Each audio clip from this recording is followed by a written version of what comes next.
communities, neighbourhoods, suburbs, rural areas, small towns or large cities often face a range of complex problems. Most people care about their communities and would like to make a difference, yet it can be difficult to know where to begin and how to make progress.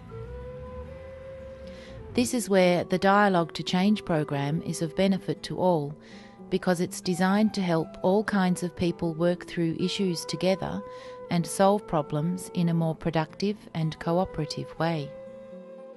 The way a community traditionally solves its problems is it argues, or it's adversarial, where you've got different groups with different opinions trying to argue a point. This is a different type of process, where what happens is we're looking at tapping into the voices and the opinions and the lived experience of people themselves. The small city of Maryborough in central Victoria faces its own problems. Local educator Drina Andrews saw her town as being an ideal venue to try the Dialogue to Change program.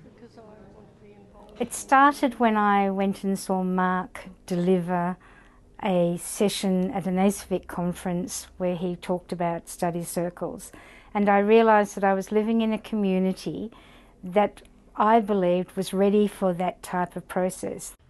Invitations went out to the community through targeted letters, emails, websites and word of mouth. Organisers and facilitators were trained and the study circle sessions began. To me it was just a revelation. This was a way, from the process he described, of a community coming together to talk about issues, and not just talk like we normally do or argue like we normally do, but over 4 very set meetings to work through issues, to come up with some ideas, and then to lead to some types of solutions that are attainable.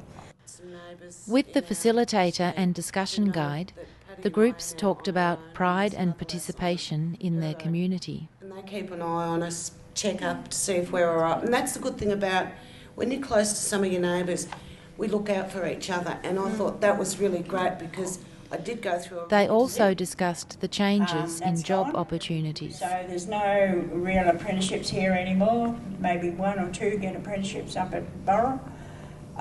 We had so much. Study circles are very democratic and inclusive. We hope to be able to represent all of the community, different groups in the community, because that way we can get everybody's ideas and come up with what's good for everybody in the future.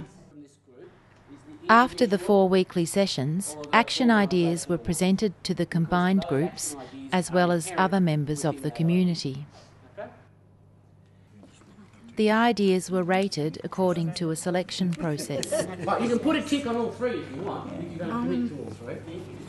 People who were keen to be involved in these action groups agreed to take part, and the process was underway.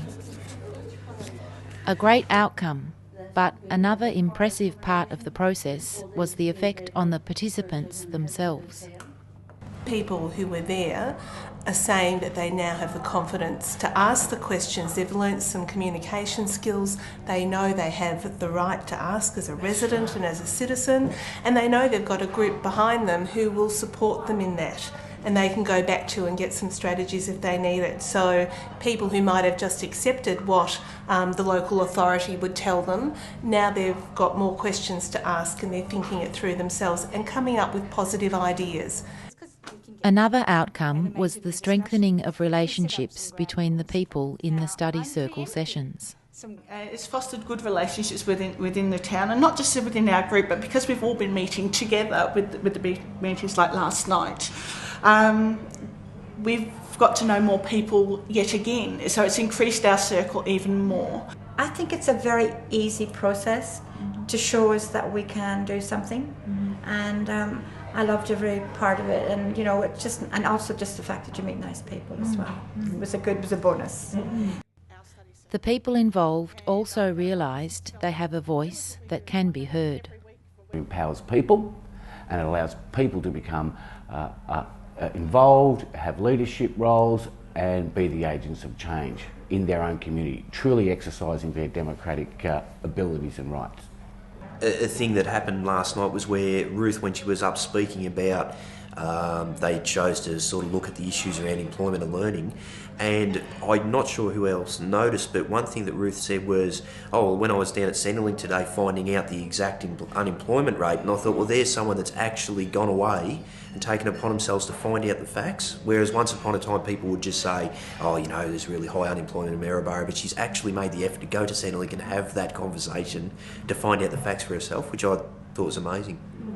It's a different type of voice to the voices that they've had before. In the past, they might have had a voice where they argued about a point, or they went and protested about a point, or they grizzled about a point.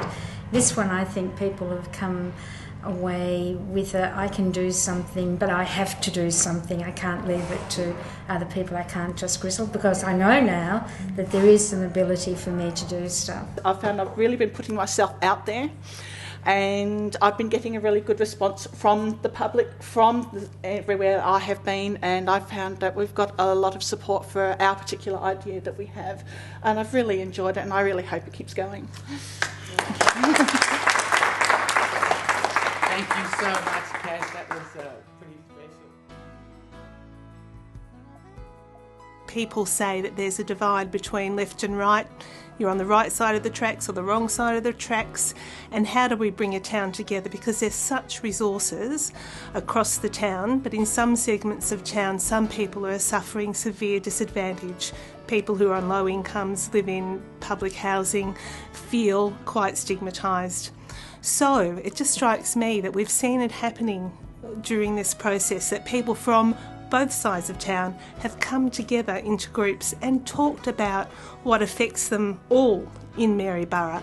And I think this will actually start to address some of that stigma that people experience or feel exists in the town, because people are getting to know each other and they're getting to see beyond, you know, how people present or how they talk. They're getting to know each other and value those individuals. So this process has a great chance to start to overcome the stigma that we know exists in Maryborough.